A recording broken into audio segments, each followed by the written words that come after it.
Some mysteries hide in the dark, others build a home there. What you're about to hear isn't just a crime, or a disappearance, or a haunting. It's a place where all three blur together, and the truth waits in the shadows. The carved warning on the rope, "Run," wasn't ignored. But it wasn't followed either. Investigators descended the vertical shaft slowly, cautiously, knowing the watcher could be anywhere below them. The air grew colder, the walls narrower, the darkness heavier. At 60 feet down, the shaft opened into a horizontal tunnel, a tunnel that wasn't natural. It was carved, reinforced, engineered. Someone had built this level deliberately, and they had been using it for a very long time.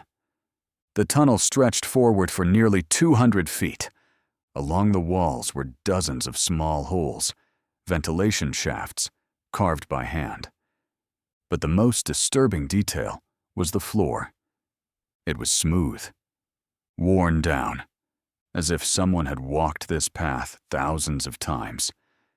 At the end of the corridor was a metal door, old, rusting, but locked from the inside. Someone was down here. Recently. When investigators forced the door open, they entered a small chamber lit by a single battery-powered lantern.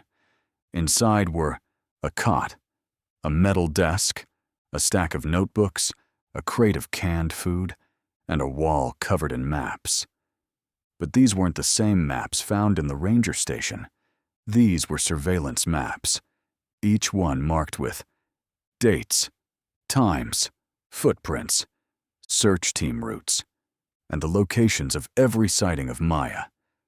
The Watcher had been tracking the investigation in real time. He knew where the teams were. He knew where they were going. He knew how close they were getting, and he had been adjusting his movements accordingly. On the desk was a small device, a recorder, connected to a network of wires running into the walls. When investigators pressed play, the room filled with sound, breathing, footsteps, whispers, voices echoing through tunnels. The Watcher had wired the entire underground system with contact microphones. He could hear everything, every movement, every conversation, every search team, every person who entered the tunnels, including Maya, including Lena, including the hooded man. He wasn't just watching, he was listening. One of the recordings was labeled M14. Investigators played it. A woman's voice filled the room, weak, tired, but unmistakably alive. "I'm still here. I'm still trying. I'm not giving up." It was Maya. The recording was time-stamped 4 days after she vanished.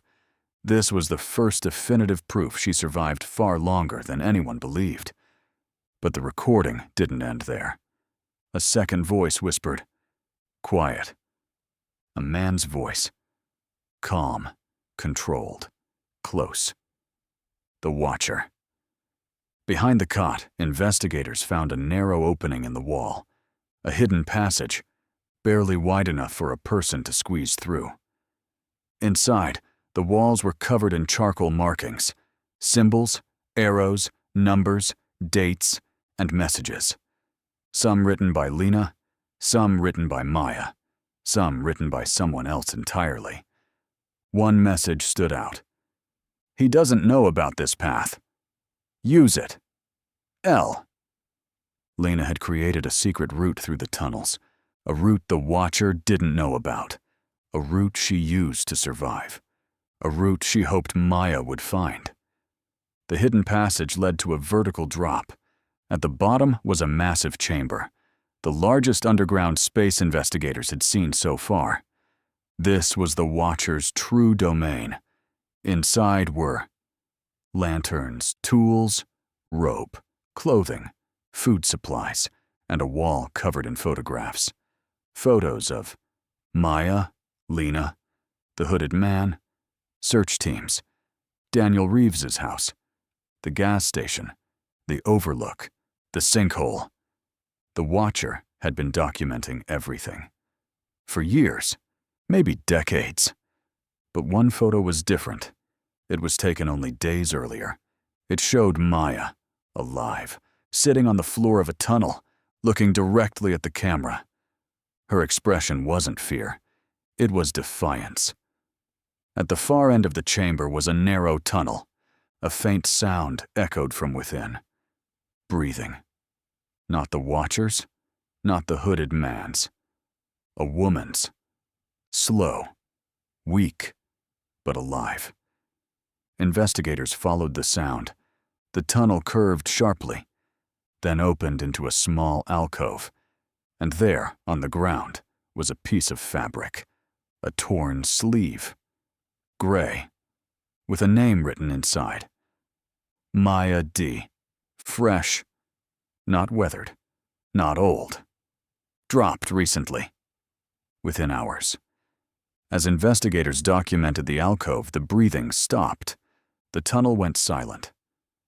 Then, from behind them, deep in the darkness of the Watcher's chamber, footsteps.